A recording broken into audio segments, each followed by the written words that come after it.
So guys, ito na yung time para ipasa natin yung resignation letter natin kay Austin. So, nakakalungkot, no? Maybe. Pero ganun talaga guys, okay lang. Oo, agahin mo yung pasok mo yun. Oo, yan maaga talaga ako papasok ngayon kasi nga kailangan mabutan ko si Austin. Ayan, so nag-ayos na ako guys. And ito, dapat hindi natin makakalimutan tong letter na to. Love letter. Ay, nako. Pwede nga lang guys, ano mo yun, hindi bitawan, okay sana eh. Pero, nisip ko rin para sa future din namin, mas magiging maganda yung points namin ni Emma kapag rinab ko tong trabaho na to. Kasi, totoo lang guys, wala naman ako talagang issue dito sa trabaho ko. Sobrang babait nila. Manager, yung mga katrabaho ko, okay sila. Yeah. Pero syempre hindi naman perfect tong company ko, no. Hindi ko sinasabing sobrang ganda, pero base sa experience ko, okay siya guys. Kaya yung mga gusto mag apply diyan guys, apply lang kayo. Lagi naman sila nagtatanggap ngayon kasi nga move tayo sa panibago. Magmo-move kasi sila sa ano guys, bagong warehouse. So kaya kailangan nila ng maraming tao. Yan. Tiyaga lang guys, tiyaga lang mag-apply. Kasi ako ganun din naman ginawa ko talaga eh. Sabi ko nga since day one talaga. I mean, pamula nung day 1 pa lang kami dito guys, talaga nagpasa na rin ako ng mga resume ko sa Indeed, based dun sa ano ko nga sa aking tinapos. Pero sa kasamang palad, talagang ni isa guys wala talagang nagre-reply. Pero itong nakaraang Friday nga, yun nga, nagulat tayo at may tumanggap, no? May tumanggap ng ating resume at yun basta panoorin nyo guys yung video ko kung ano yung naramdaman ko nung time na alam mo yun na nakuha tayo. Kaya yan, anyway, ayan, maaga ako pa aalis ngayon, alas 5 alis na ako kasi kailangan maabutan ko si Austin. Okay, so balitaan ko ulit kayo mamaya.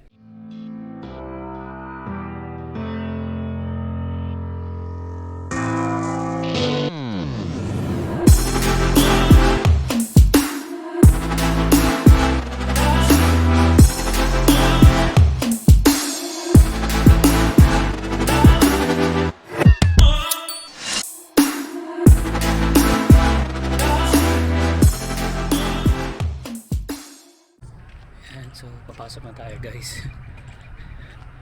Aga?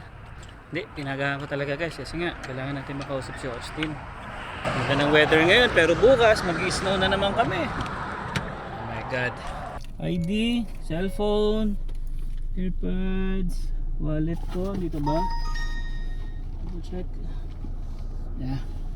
Si lisensya kailangan. Search natin yung telepono muna at medyo loba tayo ng konti. Pero may dala naman tayo laging power bank. Whew!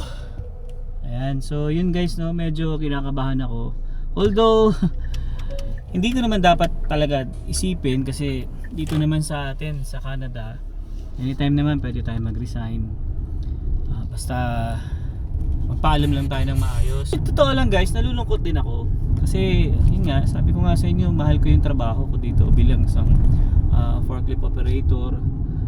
Tapos isa rin guys sa iniisip ko kasi yun nga, si Feds kasi ngayon uwi ng Pilipinas, so naka-leave siya ng halos 1.5 months. So ako lang yung talagang naglo-load ngayon. Actually si Marisa naglo-load din naman siya. Pero syempre yun yung trabaho talaga namin ni Feds. Kumbaga salitan kami kasi ni Feds. Talagang isa rin yun sa reason na iniisip ko pagdating nga sa night shift. Kasi nga ilan lang kami sa night shift guys, 5 lang kami. Tapos 2 nga kami ni Feds na nag-ping at saka receiving. So ngayon, dahil nga kailangan ko na rin kasi guys talagang tanggapin kasi ayoko naman ng palampasin tong pagkakataon na to. Tsaka ayoko din naman sabihin dun sa bagong boss ko na hintayin mo ako after a month, diba? Parang baka kasi maghanap agad ng iba. So sayang opportunity na mag-grab ko agad siya. Kaya sabi ko nga, pinilit ko na hangga't maaari 2 weeks, sabi ko bigyan nila ako ng time para nga makapagpaalam din dito sa trabaho natin. Kasi syempre ang mangyayari niyan, maghahanap si Austin na yung papalit sa akin after 2 weeks nga. Kasi sa totoo lang guys, doon sa mga kasama ko, ayaw din nila ng panggabi. So kasi syempre iba talaga yung work mo pag panggabi. Kumbaga, itong mga naka night shift is talagang kailangan namin. Katulad ni Feds, may baby din siya. Kumbaga, pag nagtrabaho yung asawa niya, kasi ngayon ano pa yung asawa niya naka EI pa ata. So pagpasok noon sa May ata, hindi ko sure So ganun din yung magiging setup nila, salitan lang din sila. Kaya nagpalipat din talaga siya sa panggabi. Then si Kuya Darnell naman, hindi ko sigurado yung reason ni Kuya Darnell ba't siya nagpanggabi. Dahil siguro para tahimik din yun. Mas gusto niya siguro yung tahimik na iilan lang kami nagtatrabaho. Then si Penny naman ganun din ata. So yun, kaya kami lang talaga. Kaya wala masyadong may gusto sa panggabi kasi iba talaga yung work sa gabi tsaka mahirap. Kasi syempre yung kalaban mo dito yung puyat, no? Ayun, yun din talaga yung pinoproblema ko guys. Kaya wala no choice talaga. Sabi ko, bahala na si Lord, bahala na siguro si Austin kung ano yung magiging plano niya, kung sino yung papalit sa akin. Ayan. So anyway, marami naman silang siguro pwedeng mag-cover pansamantala. Ayoko na rin munang sabaga okay na yun, bahala na lang muna sila. Basta ako ginagawa ko lang to para syempre sa family ko, para sa future din namin ni Emma. And so malaman na lang mamaya guys, update ko kayo kung ano yung sasabihin sa akin ni Austin. Alright, so drive muna tayo.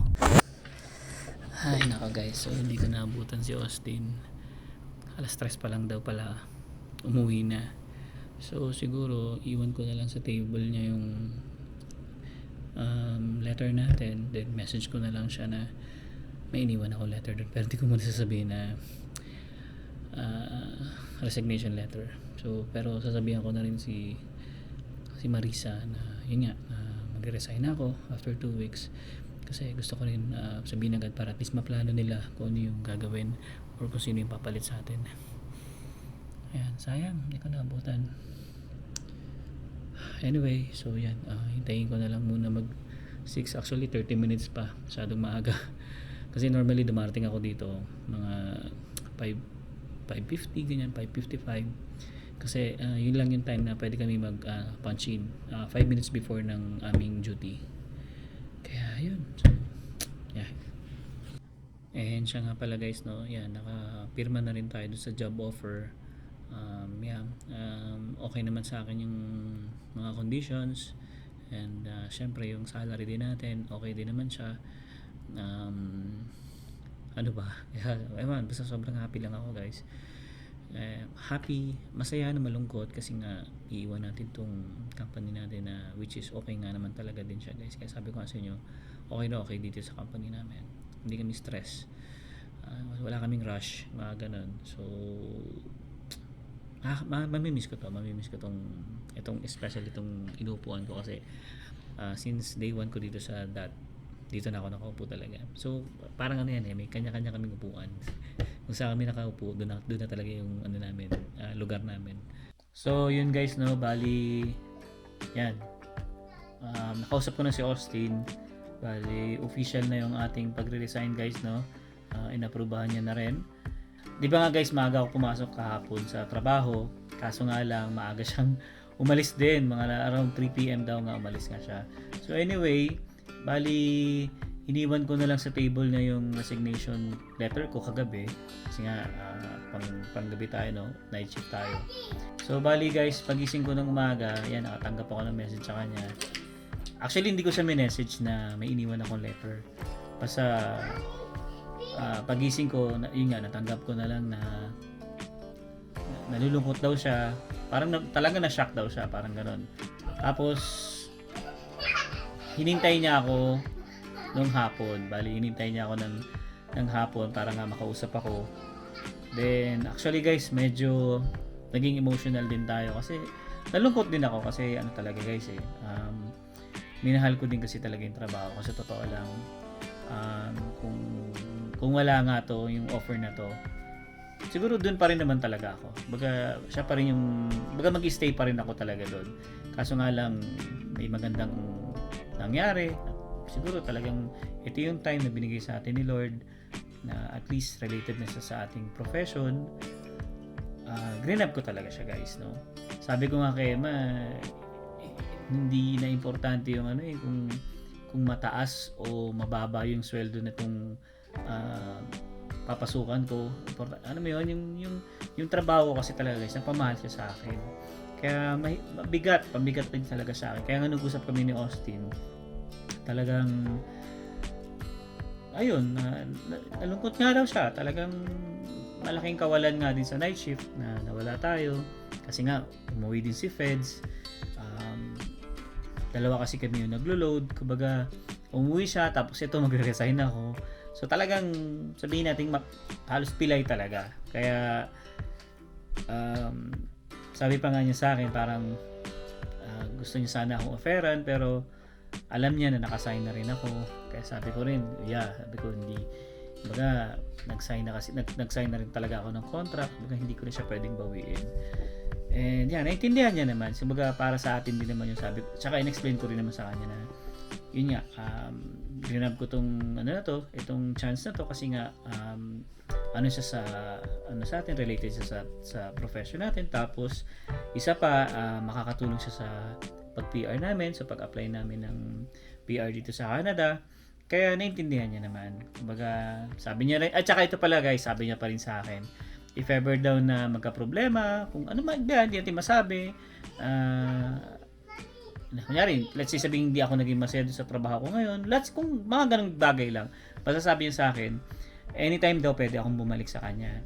Kahit nga daw, sabi niya, kahit may mga waiting list dyan, pag sinabi mo sa akin, ikaw agad yung ikaw agad yung tatanggapin ko. So, nakakatuwa din na ganun siya kakatiwala sa akin na talagang pinagpursigahan ko naman talaga, guys, yung trabaho. Kaya sabi ko nga rin, wala naman silang masasabi sa ginawa ko or sa trabaho ko kasi naging goods naman talaga ako sa kanila. Kaya which is yun din yung niya sa akin, promise niya sa akin. Anytime daw na gusto kong bumalik, sabihin ko lang daw sa kanya, and 100% tatanggapin niya daw agad ako ulit. Kaya talaga, guys, bago kami matapos ng usapan ni Austin, alam mo yung lungkot ko, nalungkot din talaga ako, guys. Halos sabi ko nga sa inyo, maluha-luha din ako. Totoo lang, kasi ganun ko kamahal yung trabaho ko. Ganun kasi ako, guys, hanggat maaari, ayoko yung aanuhin mo yung trabaho. Mas maganda yung, alam mo yung bukal sa loob, masaya ka sa ginagawa mo, mas madali yung trabaho para sa'yo pag ganun. So, ganun yung ginawa ko, guys. In-enjoy ko siya, minahal ko siya, okay yung team ko, okay yung team namin panggabi. So, mamimiss ko yung ganung klase ng trabaho. Kaya talaga, guys, nakakalungkot din talaga. Sobrang, talagang, halos mangiyak-iyak talaga ako nung bago kami matapos. Tapos yung iyakap niya na lang ako na nagsabi siya thank you siya sa akin. Siyempre ako nag-thank you din kasi kumbaga isa talaga yung Dot Foods na nakatulong sa amin na Emma kasi okay din naman talaga yung bigayan doon. Kaya masaya ako naging part ako ng Dot Foods. Kaya kayo, guys, kung gusto niyo magtrabaho sa Dot Foods, guys, marirecommend ko sa inyo yung company niyan. Sobrang ganda. Ang bait ng boss ko, ang bait ng mga tao doon, yung mga Pilipino, mga kasama ko, sobrang babait. Kaya mamimiss ko talaga sila lahat. Kaya yun. Tsaka yun din pala, kasi dalawa yung manager namin doon, si April. Nagpaalam na rin ako na sabi ko nga na 1 week na lang din ako doon. Kasi nga, guys, request ko nga diba dito sa bagong kong boss is 2 weeks. So naka 1 week na ako nito. So hanggang lang ako, April 11 na lang ako doon sa Dot Foods. Then start na ako ng April 15 dito sa bago nating trabaho. Kaya yun, guys, update ko lang kayo, and talagang ito na nag-resign na tayo. Malungkot man pero kailangan tanggapin, kumbaga sabi ko nga, move on na lang, harapin na lang kung ano yung mga bagong darating sa buhay natin, sa amin ni Emma. And basta update lang namin kayo, guys, dito sa channel namin. Kasi gusto lang namin share sa inyo kung ano yung mga na-experience namin dito sa Canada. Maganda man yan or hindi. Kaya, pero sa ngayon, talagang good news siya para sa amin ni Emma. Kaya masayang-masaya kami. Okay? So, yun, guys. Siguro dito ko natatapos itong vlog na to muna. And kapag may mga question kayo, guys, just comment lang sa baba. And yeah, hanggang dito na lang. See you on the next one. Peace. Peace!